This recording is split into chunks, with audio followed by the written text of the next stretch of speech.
Assalamualaikum warahmatullahi wabarakatuh. Pada kesempatan kali ini kita akan membahas persoalan masa kelahiran Nabi Muhammad sampai masa kecil Nabi Muhammad yang akan kita mulai dari kisah tentara bergajah, kisah pernikahan Abdullah dengan Aminah, dan juga kemudian bagaimana Nabi Muhammad melalui masa kecilnya hari demi hari. Pertama-tama harus kita ketahui dulu bahwa kisah masa kecil atau masa kelahiran Nabi Muhammad ini jarang sekali hadisnya yang sahih. Menurut Dr. Akram Dia Al-Umari dalam bukunya Sahih Sirah Nabawiyah, hal ini terjadi karena kemungkinan hadis mengenai masa kecil Nabi Muhammad tercampur dengan kisah masa kecil tokoh-tokoh besar yang lain. Sehingga banyak sekali hadis-hadis palsu. Sebagai contoh, hadis palsunya adalah Aminah bermimpi macam-macam, atau Aminah didatangi malaikat, dan lain-lain, gitu ya. Sedangkan pada saat itu saksinya sangat sedikit. Atau yang kedua, sedangkan pada saat itu konsep malaikat belum dipahami oleh Aminah. Kita tidak usah berdebat mengenai apakah Aminah atau Abdullah itu masuk surga atau neraka, tapi yang jelas kita harus berhati-hati agar jangan sampai kita memasukkan unsur-unsur yang merupakan khurafat atau takhayul ke dalam kisah hidup Nabi Muhammad. Pertama-tama, kita akan mulai dari kisah bagaimana Abrahah memimpin tentara bergajah untuk menaklukkan kota Mekah. Mengapa Abrahah ingin menaklukkan kota Mekah? Pada saat itu, harus kita ketahui di sekeliling kota Mekah ini dikuasai oleh kerajaan Romawi. Kerajaan-kerajaan lain seperti kerajaan Koptik di Mesir, kerajaan Habasyah ya di Ethiopia bagian selatan, dan kerajaan Nubah di Sudan, dan juga kerajaan Yaman, mayoritas adalah kerajaan Kristen dengan berbagai variannya. Termasuk Abrahah adalah orang Kristen. Abrahah ini sadar sekali bahwa orang-orang Arab, terutama yang mendiami kota Mekah, adalah simpul-simpul para pedagang. Adalah para pedagang-pedagang ulung yang selama ini menghubungkan antara Persia dengan Romawi. Dan di sisi lain, orang-orang Arab ini memang dipandang oleh orang-orang Romawi sebagai orang-orang yang kurang ajar. Karena memang orang-orang Arab ini sama sekali tidak mengakui kedaulatan Romawi sedikit pun. Padahal Romawi memang punya ambisi. Seandainya Romawi pada saat itu bisa menguasai kota Mekah, sebagai yang pada saat itu kota Mekah adalah pusat berhimpunnya orang-orang Arab, maka posisi daya tawar orang-orang Romawi terhadap orang-orang Persia akan semakin kuat. Jadi, latar belakang penyerbuan kota Mekah adalah latar belakang politik dan penguasaan secara geografis. Karena orang-orang Romawi ingin menang melawan orang-orang Persia. Maka, Abrahah kemudian tahu bahwa yang menjadi pusat kenapa orang-orang datang ke kota Mekah adalah adanya legenda Nabi Ibrahim dan Nabi Ismail di kota tersebut yang kemudian menyisakan satu bangunan yang namanya Ka'bah. Ini dalam pikiran Abrahah, meskipun kita tahu bahwa Ka'bah itu memang sudah dibangun sejak awal bumi ini ada.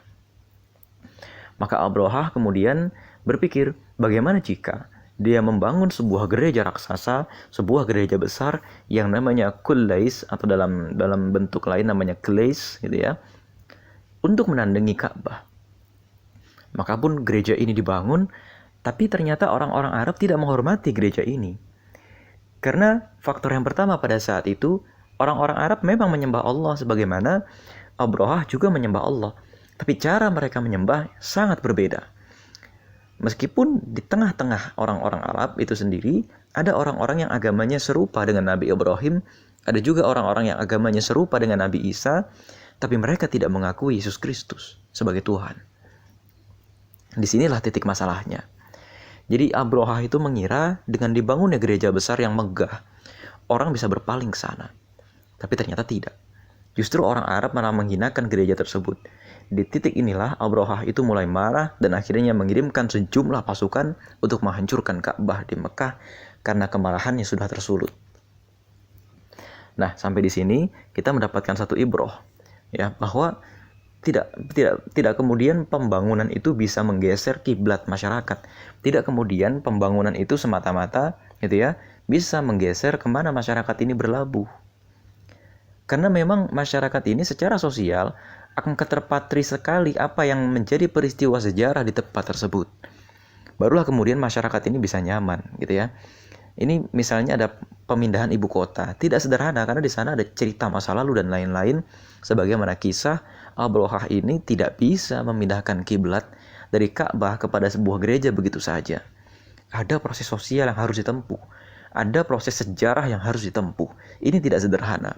Maka orang-orang Arab menolak memindahkan kiblatnya ke Yaman. Maka Abrahah menyerang Ka'bah dan kemudian terjadi peristiwa yang sangat dramatis. Abdul Muthalib mendengar kabar ini, menyerahkan Ka'bah kepada Allah. Gitu ya, menyerahkan Ka'bah kepada Allah. Memang pada saat itu orang-orang Quraisy mengenal Allah, tapi kemudian tidak berarti caranya menyembah Allah itu benar. Termasuk juga diantaranya Abdul Muthalib.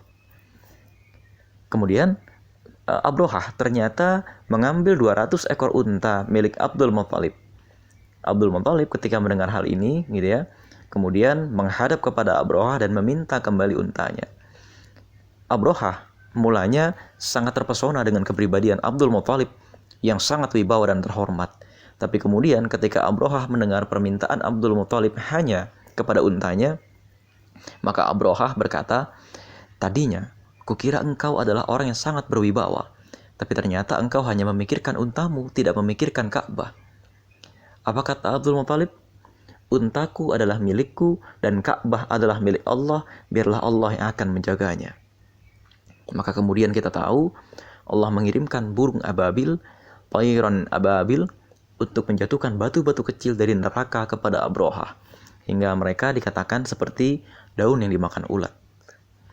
Ibrah dari peristiwa ini yang diabadikan dalam surat Al-Fil, gitu ya. Ini sedikit menyinggung tafsir surat Al-Fil.